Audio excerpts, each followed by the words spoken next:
não se levanta fazendo gesto. Acabou, Giovanni, é a segunda, hein? Giovanni, acabou, hein? Cala a boca! Vai ganhar o vermelho, rapaz! Tá muito folgado! Vai jogar tua bola! Vai jogar tua bola! Não tem nada que falar comigo! Colocar um microfone no árbitro e gravar todas as conversas dele durante um jogo de futebol. Essa foi uma ideia polêmica que a Globo inventou lá nos anos 80 e que, infelizmente, nunca mais foi repetida. Fica aí que eu já vou te contar que jogo foi esse.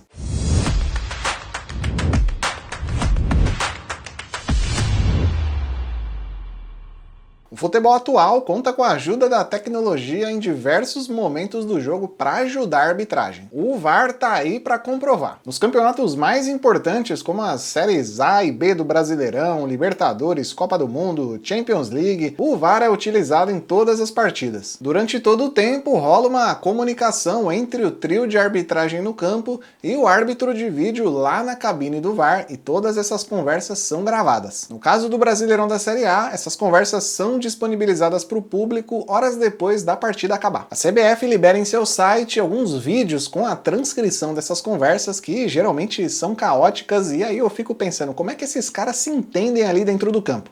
Vamos ver aqui, ó, primeira vez. Volta pra mim, checando o gol. Volta pra mim lá no começo. Isso, eu preciso saber aí. Interfere no goleiro e se ele tá impedindo. Pra mim, legal. Ok?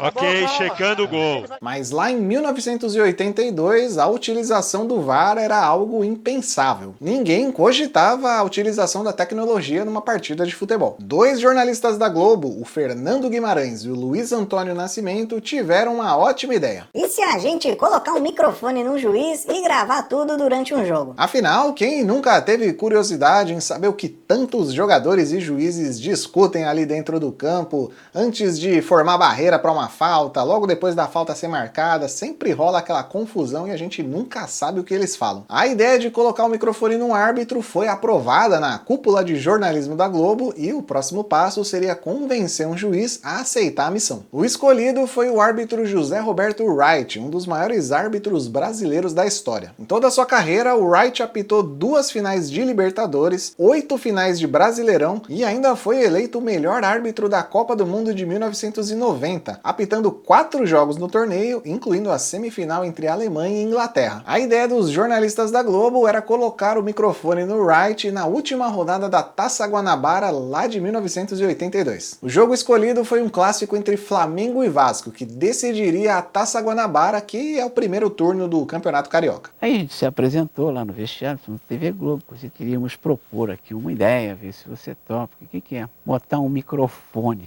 Um microfone. A gente ter a temperatura de dentro do campo, né? O clima de dentro do campo. Como a ideia apareceu ali de última hora, o Wright achou tudo meio esquisito e não aceitou que colocassem um microfone, mas avisou o pessoal da Globo. Se esse jogo entre Flamengo e Vasco terminar empatado, o regulamento prevê a realização de um jogo extra. O regulamento do Campeonato Carioca é confuso desde sempre, e lá em 82 não podia ser diferente. Na última rodada da Taça Guanabara, Flamengo e Vasco estavam empatados na liderança com 18 pontos. Como os dois times se enfrentariam na última rodada, quem vencesse o jogo seria o campeão da Taça Guanabara. Em caso de empate no número de pontos, o regulamento previa a realização de um novo jogo entre os times que estavam empatados. Então a galera do jornalismo da Globo estava torcendo para que esse jogo entre Flamengo e Vasco terminasse empatado, para que um jogo extra fosse realizado e aí sim o Wright aceitaria colocar o microfone. E não deu outra, Flamengo e Vasco terminaram empatados em 0-0, forçando a realização do tal jogo extra. E por sorte, ou por coincidência, sei lá, o Wright foi novamente escalado para apitar esse jogo adicional e aí sim o microfone foi instalado. Rolou até umas imagens do aquecimento do árbitro nos corredores do Maracanã, com direito ao José Roberto Wright correndo de cueca. Ei, anos 80! Enquanto o microfone era instalado pela equipe de áudio da Globo, o Wright comentou sobre a sua expectativa para essa nova experiência. E isso é para que vocês, torcedores, tenham a ideia do que acontece dentro de um campo de futebol, em termos de diálogo entre árbitros, jogadores, entre jogadores. Vai ser interessante, porque muitas vezes o jogador sai de campo, eu não falei, não fiz, e pelo menos em termos de palavra, hoje não tem escapatória, né? Está registrado aqui tranquilamente. O problema nessa história toda é que, tirando o árbitro, claro, e os jornalistas da Globo, ninguém sabia que o juiz apitaria essa partida com um microfone escondido. Naquela ocasião, a minha preocupação era, primeiro, com a partida, que era um jogo final de Taça Guanabara, um jogo Flamengo e Vasco, no Maracanã lotado. E segundo, que os jogadores não mudassem seus comportamentos, se tomassem conhecimento daquilo que estava sendo feito. Era a grande preocupação. Nem os jogadores do Vasco, nem os jogadores do Flamengo, nem ninguém da Federação de Futebol do Rio de Janeiro foi avisado dessa experiência. Provavelmente, se tivessem sido avisados, alguém barraria, alguém seria contra e essa ideia nunca ia pra frente. Por isso, tudo foi feito no mais absoluto sigilo para que ninguém ficasse sabendo. O jogo entre Vasco e Flamengo rolou numa quinta-feira à noite e a reportagem completa sobre a colocação do microfone no árbitro estava prevista para ser exibida no Esporte Espetacular no domingo, ou seja, 3 dias depois do jogo. Em campo, grandes nomes do futebol brasileiro. Do lado do Flamengo, Júnior e Zico. Do lado do Vasco, Roberto Dinamite e Giovani, que acabou ganhando destaque nesse jogo por conta do microfone no árbitro. Os vascaínos sempre reclamaram que foram prejudicados nessa partida e que o José Roberto Wright teria sido muito tendencioso nas suas decisões. Foi lamentável. Foi uma coisa muito ruim, porque, no meu modo de ver, a coisa foi quase que direcionada, né? E o Vasco acho que foi o maior prejudicado com isso. O Vasco e o Giovani, diretamente.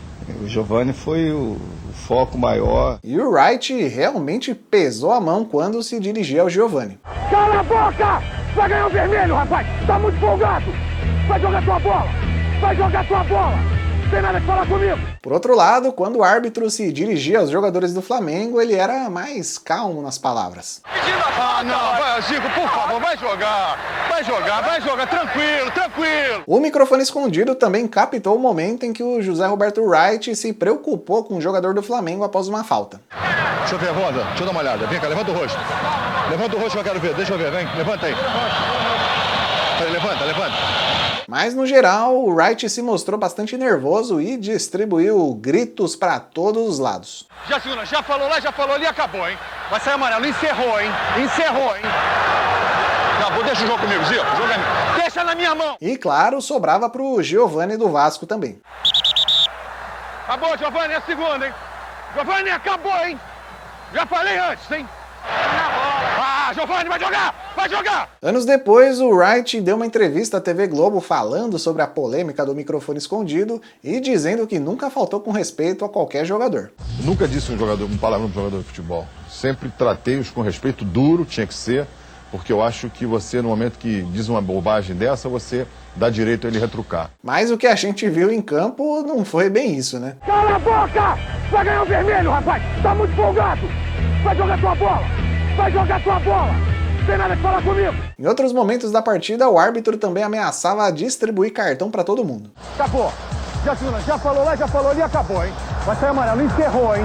Encerrou! Primeiro que der, tá na rua, não tem nem amarelo. Pra qualquer um dos dois times. Não quero nem conversa.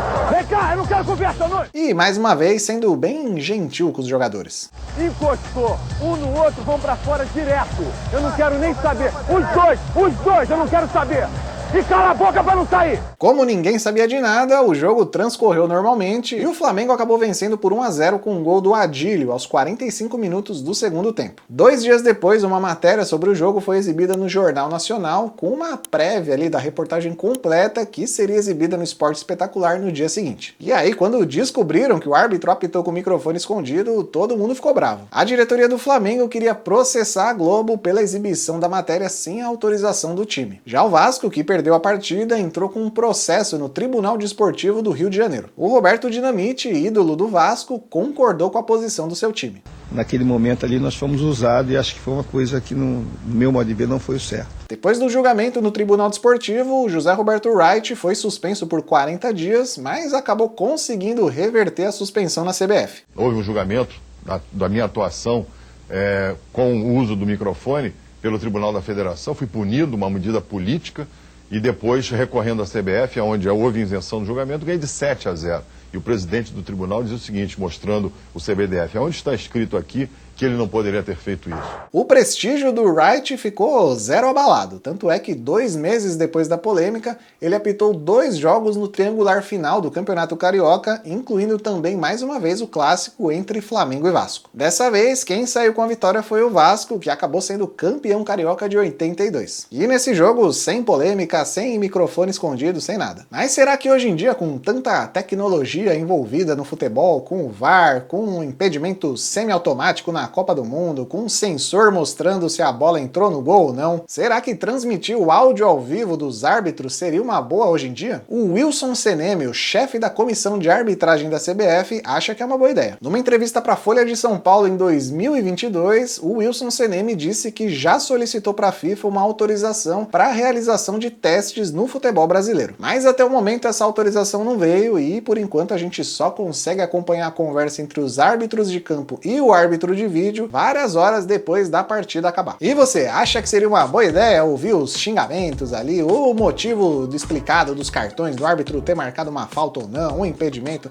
Você acha que seria uma boa ideia ouvir tudo isso ao vivo? Eu quero saber a sua opinião, então deixa aí nos comentários. Por enquanto, se os árbitros ainda não podem ter suas conversas transmitidas ao vivo, pelo menos eles podem marcar gol. Pois é, nesse vídeo que tá aqui do lado eu conto tudo sobre a história do clássico entre Palmeiras e Santos lá na década de 80, que teve um gol de juiz. Pois é, acredite se quiser. A década de 80 do futebol brasileiro é uma maravilha. Então assiste aí o vídeo que eu tenho certeza que você vai gostar. E por enquanto eu fico por aqui e até o próximo jogo.